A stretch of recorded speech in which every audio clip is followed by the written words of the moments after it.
Dodgers making multiple moves after Freeman's injury. 11 National League West titles in 12 years. The postseason picture, Shohei and his NBDs. It's all coming up. This is Dodgers Digest. I'm Brad J., your host, getting right into action. Dodgers making multiple moves after Freeman's injury. And I'll tell you what, I know Dodger fans, when you saw that happen, and you saw Freeman come up lame, you saw the look on Mookie's face, right? That was not good. All right, what does General Manager Freeman have to say about the injury for Freeman? What's it looking like? Here we go.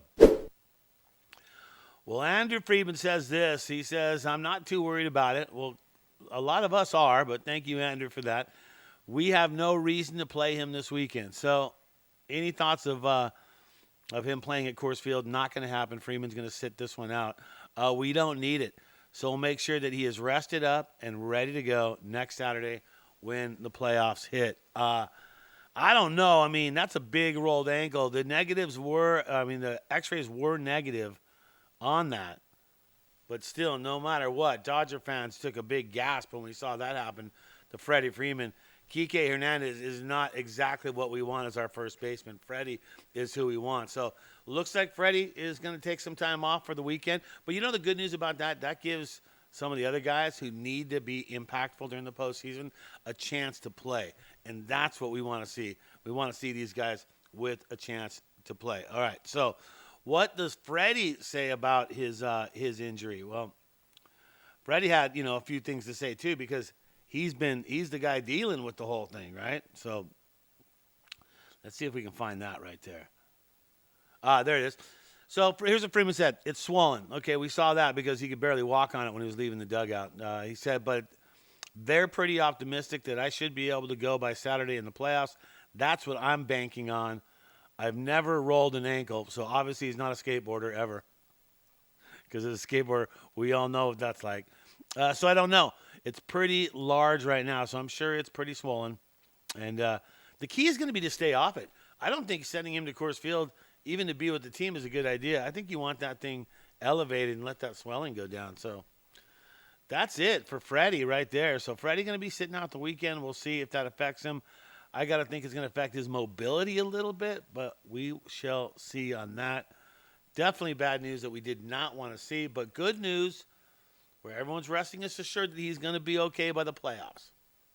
So 11 National League West titles. Unbelievable. Done it in 12 years. Big props out to the National League West champs, the Dodgers, on that. Love to see it. But with Freddie going down, there has been some transactions going on, some send-downs, some call-ups, all kinds of stuff going on with the Dodgers. Let's take a look. What's happening? There you go right there. You see it. Gratterall, he gets put on the 15-day. Honeywell goes to a 15-day. Barnes is activated. Banda, after breaking his own hand, punching a paper towel dispenser, he is activated. Fiducia gets sent back to OKC, and Casparius gets recalled again. So Ben, he pretty much was sent down to OKC, I think, on Wednesday and called back up on Thursday. They probably told him, dude, don't even unpack your bags, bud. You're coming right back up. So Ben Casparius is in with the team, so we'll see how that goes. But postseason picture, let's talk about the postseason picture. And that's what it's looking like right now. You see the wild card games would be Arizona versus Milwaukee, right? Then you got New York versus the Padres, and it shows us as the number one seed, as the Dodgers, so they would face the winner of the wild card matchup between the Mets and San Diego, and Phillies would take on the winner of Milwaukee and Arizona if they're the number two, but it's a little closer than that. So right now, that postseason picture is not etched in stone. That is not in marble at all because of their records. And let me tell you about that. So let's go with this. 3 games left in the season. The Dodgers record, 95-64, okay? 95 wins, 64 losses. Phillies, 94 wins, 65 losses. So Dodgers with a 1-game advantage over the Phillies right now, which would make them the number one seed if it was to end now. But the Phillies will play the Nationals for 3 games. If the Phillies, let's say, sweep the Nationals and something happens with the Dodgers, then Phillies would be the number 1 seed. So if you're a Dodger fan, do you want the number 1 seed? Do you want to face most likely the Padres? I feel like the Padres are going to beat up on the Mets. The Mets aren't coming out of that wild card game. But do you want to, if you're the Dodgers, do you want to play the Padres? I don't think you do. I think it'd be nice to be able to, you have a better advantage if you're the Dodgers to play Milwaukee or Arizona, I would think. And then for the NLCS, have to battle out with the Phillies. So we'll see. And our meetings with the Padres could possibly not be done. We could meet them. If we end up being the number 1 seed, we're going to take on the Padres because they're, like I said, I don't give New York Mets a chance of that at all to beat the Padres on that one. Not even a chance to come out of that one. All right? Well, you got to give it up. The Shohei Ohtani, I mean, so many firsts, so many NBDs, never been done before. He's continuing to impress. And I thought I'd like to show you just kind of a little thing of what he has done so far. Just a few things. All right. So it's a landmark year, no doubt about it for Shohei. First 50-50 season in MLB history, still with 3 games left. That could be more. It's more than that already.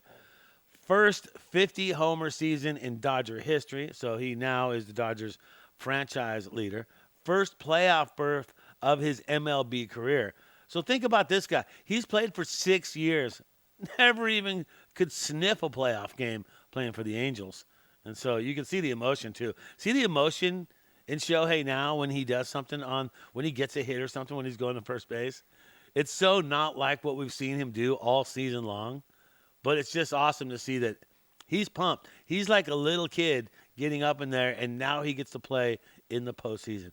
He's also the first player with 400 total bases since 2001, and finally, largely thanks to the 3-hit performance he did on Thursday night, the first division championship in his career.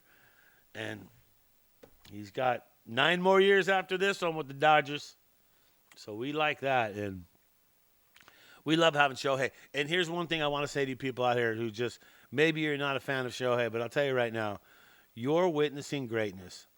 Players like this do not come around very often. And in baseball, there's really never been a player like this before. Nobody's had all the tools like Shohei has. I mean, you could compare to Babe Ruth, but how long ago was that? And it just shows you how hard that is to duplicate. You look at Michael Jordan in basketball, Tom Brady in football. You've got to give it up to Shohei, and you're witnessing greatness. So this is something that you're going to tell your grandkids or whatever down the road and just say, hey, look, I was there. I watched that. I watched that happen.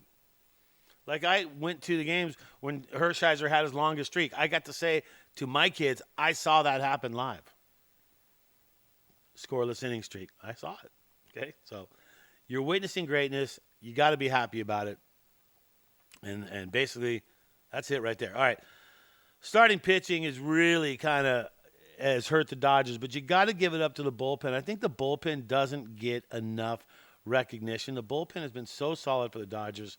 But, I mean, think about it. The Dodgers, they have not been immune at all to adversity this whole entire season. 162-game season, right? They've had to navigate through more injuries than pretty much most teams out there. And basically, in their starting pitchers, think about this. All 5 pitchers that opened the season in the rotation have been placed on injured list at least once or were traded from the Dodgers. So think about that. And so when you want to give Dodgers credit, you know where you need to give them credit? You need to give the bullpen credit is what you need to do. Because the bullpen is single-handedly saving the Dodgers. And I've heard them be called to the 4-headed monster because once you start bringing in the bullpen for the last 4 innings, they're just going to put up zeros. Starting pitching is second worst in all of Major League Baseball, but bullpen is like tops. So you got to give it up. And you got to give it up to Walker Buehler. You know I'm going to talk about it. He pitched great. I'll throw those 5 hits out the door because those, to me, whatever. Those are a lot of ground balls. I think all 5 of those, no, not all 5, but 3 of the 5 or 4 of the 5 were just ground balls that happened to find holes. So he pitched phenomenal. And so all you people that were hating on Buehler in the beginning or when he was trying to make his comeback, see, a little patience, just like Guns N' Roses once said. That's all you need to have with Buehler. He's finding his spots. He's making his pitches. Good to have him in the rotation, and we're going to need him down the stretch. And if he's going to pitch like that, again, and this is not some chump-ass Padre team. This is a good Padre team, and he pitched great. So all you people own up for your Buehler hate. Butane is back, and we got him on the mound. And I'm happy about that, and you should be. And there's the rest. There's the four-headed monster down below. Phillips, 3.69 ERA. Banda, 3.14. Good to have him back in. Trying in 1.93. And Kopech, 3.51. And you know Banda, I saw the interview with Banda with the TV interview, and they never mentioned how he injured himself. And once again, he injured himself by punching a paper towel dispenser and did a hairline fracture in his hand, his pitching hand. Lesson to pitchers. If you're mad in frustration, do not use your pitching hand. Just like you don't put tattoos on your pitching arm, okay? Use your other one. Take your glove off and punch the wall there. But Banda back. Good to have him in there. But the bullpen solid, and big props out to the bullpen. Dodgers 95 and 64. 3 against the Padres starting tonight. This is Dodger Digest. Hit the subscribe button. We're over 800 right now. Look. You're in this in the beginning. You're watching some of the first shows ever that we've done, and we're going to continue to grow and strengthen the audience. Mike Nelson and I aren't going anywhere, so you might as well just hit the sub button, be part of this new revolution with Dodgers Digest, and enjoy the fun because we're approaching 1,000, and the Dodgers will win the World Series. There you go. I'm Brad J. That's going to do it. Dodgers Digest, and remember always to think blue.